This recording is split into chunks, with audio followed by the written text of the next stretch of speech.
the Small Business Show. I'm your host, Lori Brooks. Thank you so much for joining me today. If you're enjoying the show, don't forget to subscribe, like, and share.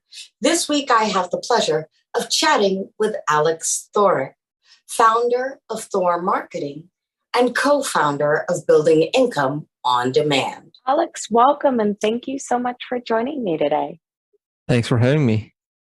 Certainly. I am super excited to dive into your journey as an entrepreneur, as a marketer, as a founder and co-founder. But before we do, I want to rewind the clock just a bit. I want to go back to the days of elementary school. I want you to think about a time when an adult in your life would have asked you what it is you want to be when you grow up. What was your answer to that question? Back then, I wanted to be like my dad. I wanted to go to be in the military, be in the army. And then my dad told me back then, well, he told me closer when I started growing up. It was like, no, we have one person in the army. That's enough. You have to be a business person. You have to do business. Because my great grandpa was in the army. He went through the Second World War, and that's what pushed my dad to go to the army. That was his inspiration. And then for me, because he's a paratrooper, I was like, oh, that's so cool, jumping from planes. And then That's cool. that is, yeah. And my dad is like, no, just you'll focus on that. So he told me to he was actually the one who told me to read the first book, my first business book, Rich Dad Poor Dad. And when I read it, I was 17, and that's when everything pretty much shifted in my head. I was like, oh, that's how everything works. Yes. And in case the audience didn't catch that one, that is Rich Dad, Poor Dad by Robert Kiyosaki. And that is really an impactful book. And I think it is the book that has been the catalyst for so many entrepreneurs across the country and across the globe at this point. You know, the insights and the clarity that he provides on what you can accomplish throughout life as an individual is quite impressive. So I thank you for bringing that up. That is definitely an inspirational book. And I think it's hilarious that your dad was like, no, you don't get to do that. Only I get to do the fun stuff in life. That's a good one. Yeah. Oh goodness. It's fun, but it's also dangerous, and it's there you go. You don't really control it, but then when you run your own business, you're in control of your fate in a way. So that's what that's what he wanted me to do.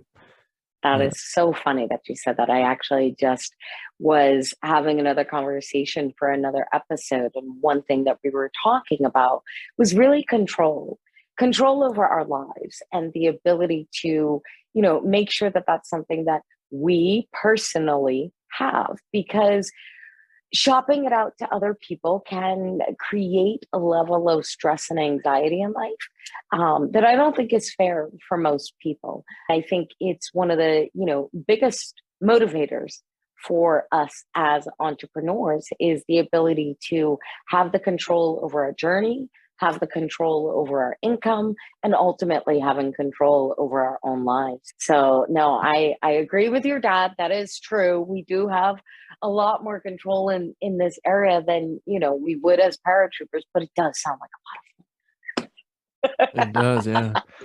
I can't say I don't, so once your father said to you, business is where you're going to go, and you read Rich Dad, Poor Dad, what do you feel like were some of the first steps that you took that said, okay, let me start this journey?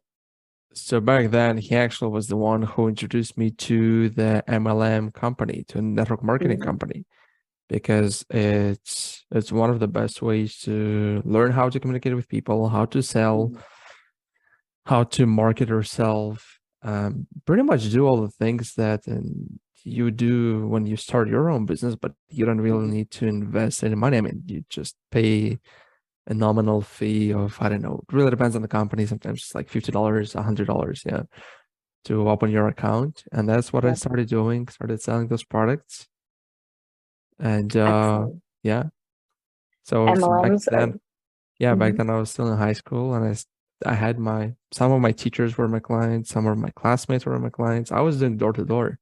Like Like these days, I was talking to my friend and business partner, and I hear, let's say, speak, like I go to events and then they share their story that they started with going door to door, doing all the sales. That's how their entrepreneurial career started. And then I'm like, oh wait, I also did that.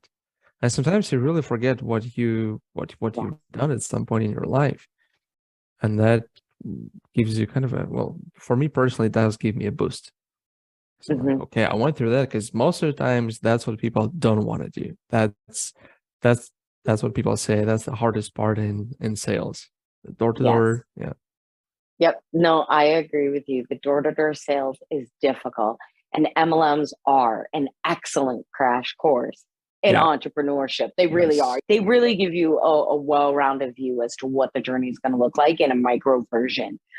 You do have those that are above you in the program, but it's not really a management style system. You're still an entrepreneur, you're still Hmm. in control of your journey. So I agree. I think MLMs are really a crash course for the entrepreneurial journey. But I think it's also something that people have to be careful with, Yes. um, and be wary of. You know what I mean? So it's something that you want to research heavily before you get involved with an MLM. But they're definitely an excellent crash course in entrepreneurship. So you had this opportunity to join the network marketing. Your father had introduced you to the community, which is an excellent way to get involved with an MLM style business. Is through word of mouth of someone that's a trusted contact, Hmm. not just an ad on Instagram. For those of you watching, don't just join because you saw the ad. Do it because somebody you trust and somebody you know has given you that valid recommendation, much like Alex had described with his Yeah. father. Um, so once you have this opportunity and this crash course in what the journey in and of itself is going to look like, what was your next step? What made you pivot from being, part of the MLM to building out your own platform in your own business? So what If happened that was the next was, step. oh yeah, it was exactly like it jumps perfectly into that, because so I was in college. I was doing the business administration program, where we would focus mostly on marketing. There was accounting, but I Mhm. like marketing side more. And then I was doing MLM at the same time, and I wanted to build my team. I mean, selling products is cool, and in our case, it Mhm. was, yeah, with the other company, it was services. It was interesting. I mean, you could get some residual income. Mhm. But then I wanted to build a team, because that's what it's all about. That's how you make big money in MLM. Yes. Yes. So I was kind of fed up of running after people and doing one presentation at a time. I was like, there should be another way. And I started Googling, searching online, surfing the internet, Mhm. and I found out about this funnels. I'm like, oh, that's cool. What's a funnel? So I Mm. started digging more and more into that, started buying Yeah. courses on social media, Facebook ads, email marketing, everything that's Mhm. related to digital marketing, pretty much. And Mhm. then during the same time, I was going to college, and we had marketing 101. So at this point, I'm working on this thing. I launched the funnel to get people in. I started getting requests. I was like, okay, cool, it works. And I would learn from these guys that run multi-million dollar companies, whether they're Mhm. those were marketing agencies or other types of companies. And then we had marketing 101. It was our third semester.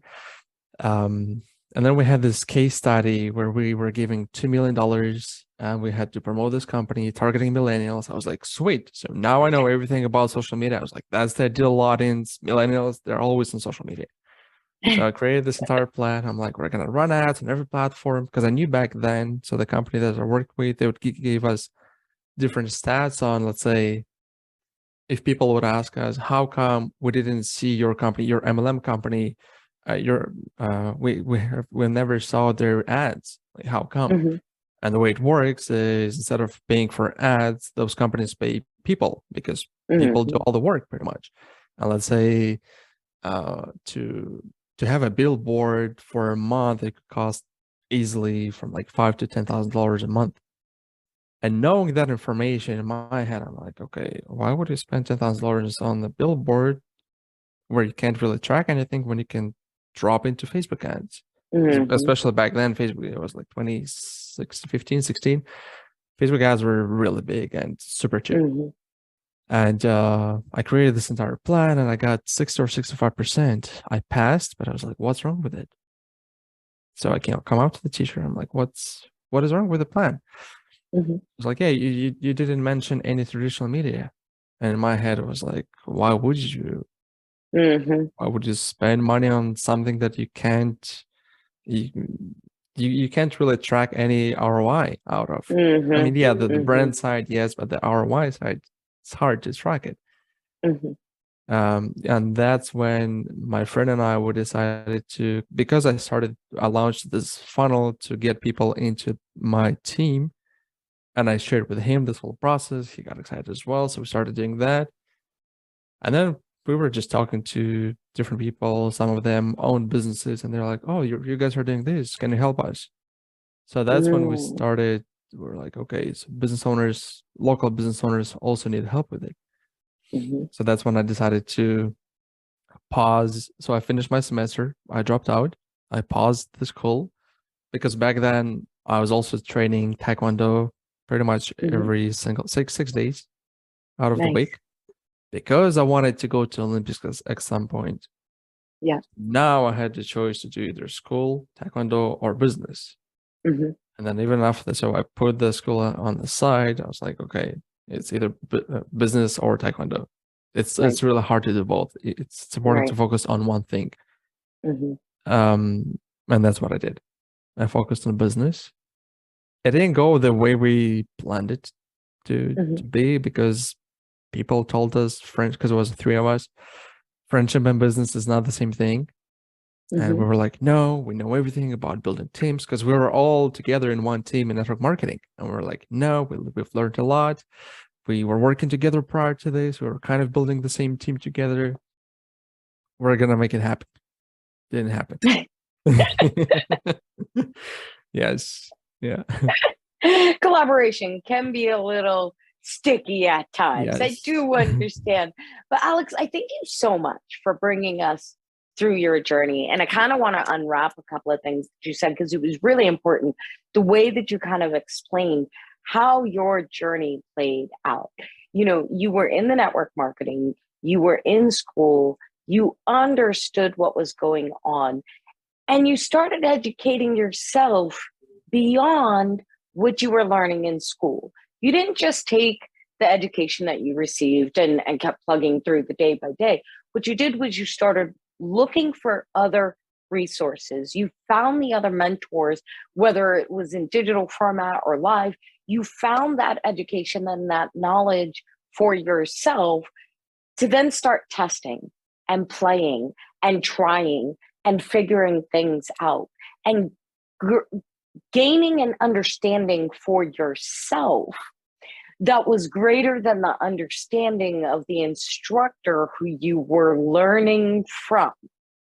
And that in this day and age is not really uncommon, because unfortunately there are a lot of professors who are in an educational setting and teaching what they've taught for many years without the ability to do what you did, which was educate yourself on social media marketing, analytics, Google, things of that sort, that allowed for you to recognize there was another path and there is another way that you could actually move forward. And you recognize the flaw in the corrections and the direction that you were receiving. You realized that there was a profitable avenue, and that traditional marketing was not going to create the profit in the same manner. And that clarity sometimes doesn't come from being in class. It comes from that trial and error that you did, that, self-knowledge, that self-learning, that opportunity to really kind of take in what it was that you needed to take in to clarify for you which way you wanted to go. And then you took it to another very important piece. And one of my favorite podcasters, John Lee Dumas, I don't know if you're familiar with Entrepreneur on Fire. Yeah. There you go. Yeah. You said it. Focus. In the words of John Lee Dumas, follow one course until success. And until you stop and take the time to focus in that manner, the journey in and of itself is going to seem chaotic. It's going to quickly lead to burnout, and rapidly leads to a lack of success. So stopping and recognizing that it's time to focus and figuring out what that focus truly was. It's never an easy decision at Oh all, yeah, ever. especially in today's Uh, world. Yeah, there are right. so many options that people have. And I mean, I'm guilty of that even after we launched the company because we started There that you and go. then I relaunched my agency from the beginning. And then I saw that the e-commerce is growing way too fast. So back then my brother was 15, it was his Hmm. birthday, and I built this little simple Shopify website for him, Hmm. kind of a basic version, and I gave it to him as a birthday gift. And I was like, Nice. go and figure it out. So he started doing all the e-commerce, the drop shipping that was you could make some money a couple of years ago. People are kind of making something now. But yeah, he started doing that as well. And then we wanted to build this company because I always wanted to have a dog. And I got myself a dog and I realized that the pet market is huge. It's $1 billion market. Hmm. I Hmm. was like, wow. So based on what my brother knows with e-commerce and based on what I know in marketing, we can build something pretty big. And Hmm. we started doing that, but it takes way too much time because I wanted to kind of help him with the financial side, but then for him to Hmm. do all the operations and everything and marketing. But then yeah, it just takes way too much time, and Yeah. I was taking way more time. I would focus more on that business rather than on the current one. I was like, Hmm. this doesn't make sense. Right. Right. Yeah, Right. so we just closed it, and I mean everything that infrastructure is still there. So if he wants to do something with other ventures, he can just plug Right. in other logos and everything, and Yep. there we go. It's not just focus to get on the course, but it's also focus throughout the journey because Yeah, you can get excited about one avenue or one project or this or that. And I agree, I'm guilty of it myself. There'll be a project that I might start and I want to start doing or working on this because I know I can help people. And then you get to a point where you realize it's not as feasible and you just took a lot of time away from something else you could have been yeah, focusing on in another area. But I mean, again, that's part of the journey. It's not just focus to start, but it's really refocusing yeah, throughout the journey and making sure that you take a step back, self evaluate, evaluate the practice itself, recognize where you should be focusing, and then continuing to take those steps forward. So, no, I thank you for sharing the journey in such depth and detail. So, I, absolutely. Yeah, I mean, if I can bring value to your audience, that's my goal today. I thank you. So, please share about Thor Marketing. Yeah. So, in case with our marketing, we are a boutique marketing agency where we mostly help small to medium sized companies with their digital marketing needs. It was mostly lead generation, and now we're focusing even more on content marketing because Hmm. content is here to stay. There is no other way around. I mean, with everything that's going on in the world, in the social media world, with how TikTok came to the market, and now Yes. Facebook, Instagram, and YouTube have to pivot and create all the shirts and yeah, that you have to be on social media. There is no other way. So if you want Yep. to build a business, that's the way to go, and that's what we're helping our clients with pretty much. So so it goes both ways. It's the paid advertising, the paid marketing, Hmm. and organic Hmm. marketing because Nice. it's good to have paid marketing because whenever you need to get more leads, more customers, you just Hmm. turn the switch on, you start getting them. But whenever you turn those ads off, it doesn't matter which platform you use, you're not getting any traffic. And that's Hmm. why it's important to do both. So it's a balance. Right, right. No, definitely. And Thor Marketing brings that balance to people. So Yeah. please, Alex, share the web address so that people can go ahead and reach out to you. Yeah, they can go to thormarketing.ca or you can actually go to bestcontentteam.com Awesome. and yeah, see it for yourself. Bestcontentteam.com. Yeah. I will be sure to include Mhm. both of those links on the show notes page. That's So, good. Alex, I'd love to know if you had the ability to go back, say 10, 20 years and tell yourself just one thing, what do you feel like that one thing would have been? One thing I want to say find a good mentor, but I was trying to find a good mentor and you never know. Like you find someone and you follow the person and you end up with that person because you don't really know, right? But yes, I would say can I do two? Go for it. Focus on one thing and find the mentor the person who is the best in the industry. If you want to be the best, you have to learn from the best. So that's my principle. Yeah. I love that. If you want to be the best, you got to learn from the best. So Pretty find much. the best mentor in the industry that you're interested in. That is the best way to start off and focus.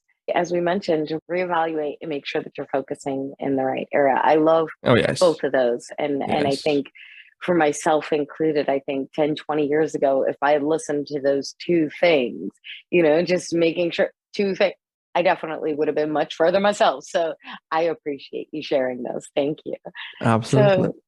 So, of course, the show is really designed to help entrepreneurs and those thinking about the entrepreneurial journey hopefully come up with a business solution in an industry that they may not have been thinking of. So I'm curious, as a marketer and a consultant and a business owner, a founder, if you had the ability to wave a magic wand and change anything at all, what do you feel like you would change? For myself, for the industry, for your practice, for the marketing industry, definitely. For the marketing industry, I would do more certifications for agencies because these days, and for people in general, I mean, there are a couple of companies that are doing it, but not. I think it's like maybe 5% go through those certifications, because these days everyone is trying to be a marketer, I guess, because it's super easy to jump in. Right. It doesn't really cost you much. I mean, you buy a course or even the coaching industry. Yes. Because some people, they might share something great, a great experience, but they don't necessarily know how to provide that information properly so people can get results. So maybe so it'd be great for people to find someone who can help them maybe create an outline and then learn how to teach. No, definitely. There is, the international coaching. Yes. But it's like the number of people who take the time to go through the certifications are far and few between. So I agree. If there were some way to, bump up and boost up the number of people who were certified and those who go through that program to really be able to provide the results, because the intent, the true intent to assist people might be there. But if the lack of training of how to really help people achieve the results that they're looking to achieve doesn't exist, then you're still kind of at square one, regardless as to what the intent might have been. So no, I agree with you 100%. That's an excellent idea. And thank you for that. Yeah, if somebody needs help with building systems in their business, that's what we're doing basically with service-based entrepreneurs. Because every time when we start working with companies, whether they're self-employed or they have a couple of people in the team, they don't have systems. And we look at it, it's like, you live in the 21st century. You need to put systems, marketing systems in place and let them work 24/7. So you don't need to do that task at all. So if you guys are looking to cease fire on all of these marketing tasks and finally have a system automated for you properly, please don't hesitate to reach out to Alex over at Thor Marketing. Alex, thank you. Thanks a lot. Thanks for having me.